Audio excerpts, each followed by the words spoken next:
জ্যোৎস্না রাতের চাঁদের আলোয় তালদিঘির জল যেন একেবারে ঝলমল করে উঠেছে। গভীর রাত, চারপাশে নিস্তব্ধ শোনা যাচ্ছে শুধু ঝিঝি পোকার ডাক আর ধূপ ধাপ করে তাল পড়বার শব্দ। এই গ্রামে শুধুমাত্র ছিল একটাই তাল বাগান, যেখানে সারি সারি তালগাছ থাকলেও গ্রামের মানুষজন একটাও তাল কুড়াতে পারত না। কেননা সেই তাল গাছে থাকত একটা ভূত আর তার গিন্নি শাকচুন্নি। গ্রামের কোনো মানুষই যদি ভুল করেও ওই তাল বাগানে চলে যেত, তাহলে সে আর ফিরে আসতে পারত না। এই জন্যই গ্রামের মানুষের তাল খাবারে ইচ্ছে থাকলেও একদম খেতে পারত না। সেদিন গভীর রাত্রে যখন সবাই ঘুমিয়ে পড়েছিল, শুধু চোখে ঘুম ছিল না বিনু আর তার দিদি দুর্গার। দিদি, দিদি, শুনতে পাচ্ছিস? কত ধূপধাপ করে তাল পড়ছে। তুই কি পাগল হয়েছিস ভাই? জানিস না ওই তাল বাগানে ভূত থাকে, আর ওইখানে যে একবার যায় ভূতগুলো তাদের ঘাড় মোটকে চিবিয়ে খায়। ওরে বাবারে, না না, আমি যাব না ভাই, আর তোকেও যেতে দেব না। আরে বাবা, ভূতেদেরও তো ঘুম পায় নাকি? এত রাত্রে ওরা মনে হয় ঘুমোচ্ছে। তুই চল তো, কিচ্ছু হবে না। এই বলে বিনু তার দিদি দুর্গাকে নিয়ে তালবনের দিকে যায়।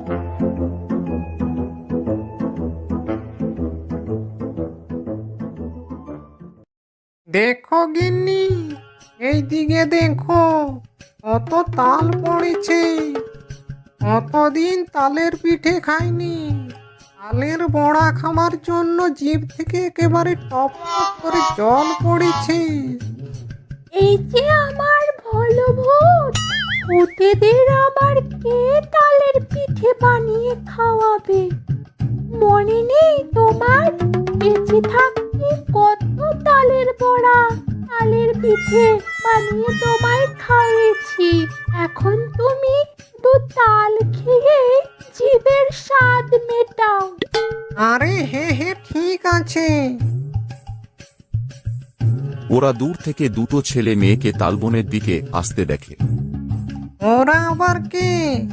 আর মনে হচ্ছে এদিকে আসছে। সেই দুটো ছেলে মেয়ে ছিল বিনু আর দিদি দুর্গা।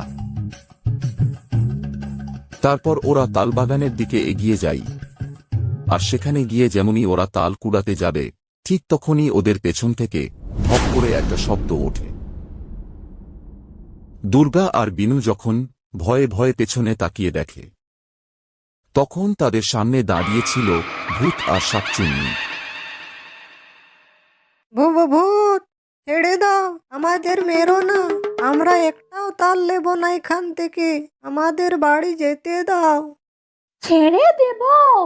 বেটাদের ঘাড় মোটকে রক্ত চুষে খাবো। এই তাল বাগানে মানুষ দিনে আসতে ভয় পায়, আর এই দুটো চুনোপুটি সাহস দেখো, রাতের বেলায় তাল কুড়োতে এসেছে। দেখাচ্ছি তোদের আসল মজা। না না, আমাদের ছেড়ে দাও। আমার ভাই ছোট তো, তাই ওর তালের বড়া খেতে খুব মন করেছে, কিন্তু আমরা তোমাদের একটাও তাল নেব না। আমাদের ছেড়ে দাও। কি বললি? ওরা তালের বড়া বানিয়ে খাবি?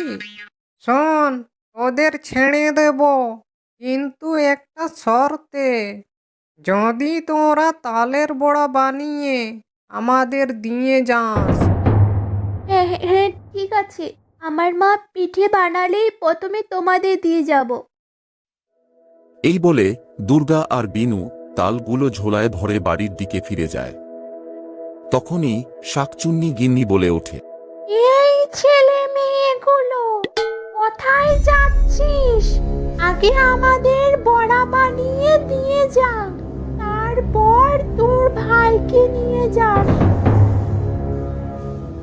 তারপর দুর্গা ভয়ে ভয়ে তাদের কথা মতো ভাই বিনুকে রেখে ওদের জন্য তালবড়া বানাতে চলে যায়।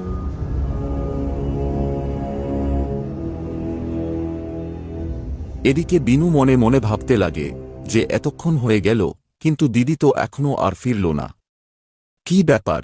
ভীষণ ভয় করছে। কি করব এখন? আমার খুব জোর লেগেছে, আমি একটু ফ্রি হয়ে আসি। না না, বেশি আর হুঁশিয়ারি করতে হবে না। বেটারা আসছি বলে আমাদের চোখে ফাঁকি দিয়ে পালাবি। না না, আমি পালিয়ে যাব না। আর আমি পালিয়ে গেলে তো দিদি পিঠিনি আসতেই চলেছে, তাকে তোমরা ধরে রাখবে। আর ও যদি পিঠে নিয়ে না আসে তাহলে তাহলে কি হবে? কি আর হবে, আমি তো ফিরবো, আমায় ঘাড় মটকে দিও। আর ঠিক আছে, যা।